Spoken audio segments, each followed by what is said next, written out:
listen to the vibes. I've got tons of crazy stories. I mean, what do you want to hear? You want to hear death? You want to hear funny? You want to hear interesting? I can give you whatever you want, man. I mean, with a 20-year career with the New York City Police Department, like I got notes here from all my books that I could just, it's like playing a musical instrument. Like you point me in a direction where you want to hear and I'll give it to you. Well, I'd like to stay on the funny side of it. Okay. You want to do funny? Sure. Okay. I'll tell you. Well, this is kind of funny. It's kind of gruesome, but it's funny. It's called the Hansel and Gretel story.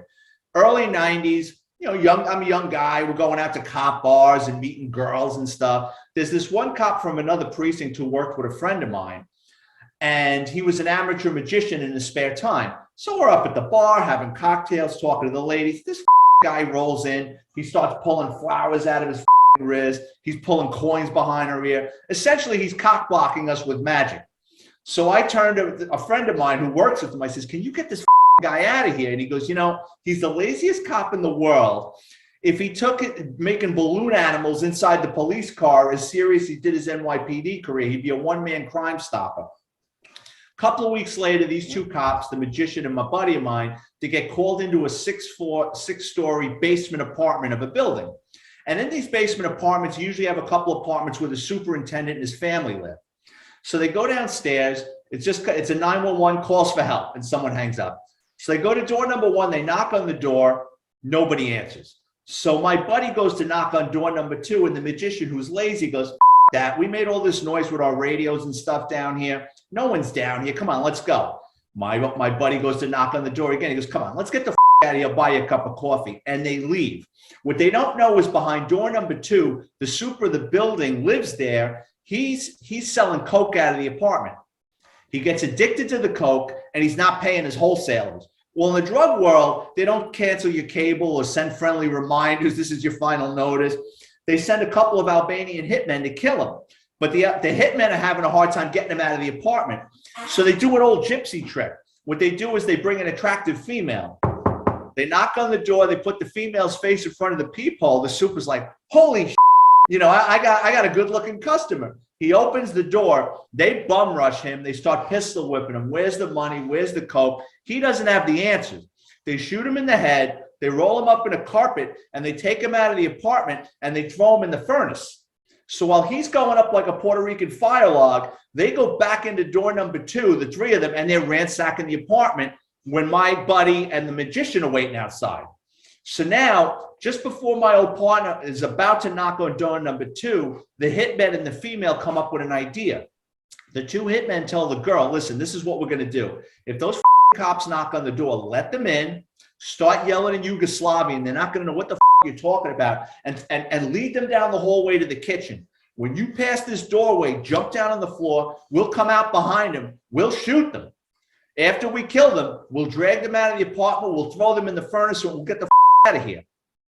But they never knocked on that door. So about a week or two later, the super's family hasn't seen this guy for a while. They call the police. The detectives get involved. Where the did this guy vanish to? He just vanished. The apartment's ransacked. So they do a run on the apartment at the building, and they see there was a 911 call around the last time he was seen. They bring in the magician and my buddy, and they go, "You know, anything out of, you know, did he answer the door or anything out of order?" And they go, "No, we didn't knock on that door. We knocked on this door." But my old partner goes, "Here's the funny thing. When we were leaving, there was a car outside parked in a fire hydrant. I gave it a parking ticket. That was a getaway car, and it was registered to the female." So they bring in the female, and she starts tap dancing, of course, trying to, you know, distance herself from her involvement in it, but she gives it up. They grab the hitman. They lock the three of them up. They go back to the building. Now, this is February. They had to shut the heat off in the middle of winter to let that furnace cool down enough that they could get in there and get the guy's bones and skull out of there. So that's a story from my book, and that title's called "Last Night a Magician Saved My Life." Have you ever had to go on one of those calls where you had someone in a compromising position? Yeah, okay. Got another one for you. From NYPD's Flying Circus, Cops, Crime, and Chaos. Early 90s, my partner and I in uniform, we get called out to a short stay motel. You know, it's like people go there because they can't meet due to marital obligations. They charge by the hour. Sheets are extra. It's a dumpy motel where people go to get laid. So it's a Friday night. My partner and I roll up. comes over as, dispute or too much noise or noise complaint. I'm just about to knock on the door with my nightstick, and I hear a woman scream, "Be a man and put it in my."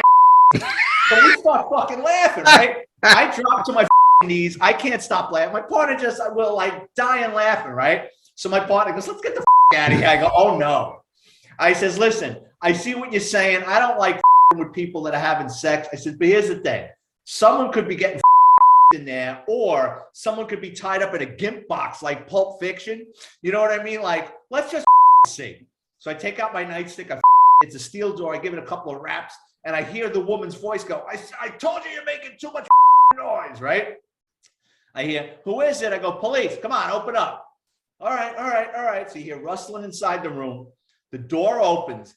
There's this 80-year-old man with no shirt on and a pair of boxer shorts, and his testicles, his balls are hanging past his boxer shorts, right? I guess like your earlobes as we age, things droop. This had like a nutsack hanging out of his pants, like we're laughing at him, right? And I go, "Sorry." I go, "I'm so sorry." I says, "But I got to come in and take a look around." He's like, all right. He's like an old man. He opens the door. Granny's in bed with the comforter up to her nose, right? And I says, "I just got to look around quick. I'll be out of your way." I look around. I go into the bathroom, make sure no one's hiding in the shower. It's cool. We're about to leave. I go, "All right, carry on. Sorry to bother you." My partner, who can't leave well enough alone, goes to the old lady, goes, "Hey, did he put it in your ass?" And she turns around. She goes, "Would you like to know?" And we left. If you came by the channel, this is your first time, I appreciate you stopping by, and I hope you'll come back. Hit that subscribe button. For those of that are my regulars, you know how much I appreciate y'all. It's because of you I get to do this. So until the next one, everyone, please take care. Be kind to one another. God bless and peace. We hope you enjoyed this episode of Listen to the Vibes. You can catch us on Buzzsprout or wherever you listen to your favorite podcasts, and on YouTube. Follow us on Facebook at The Vibes Broadcast Network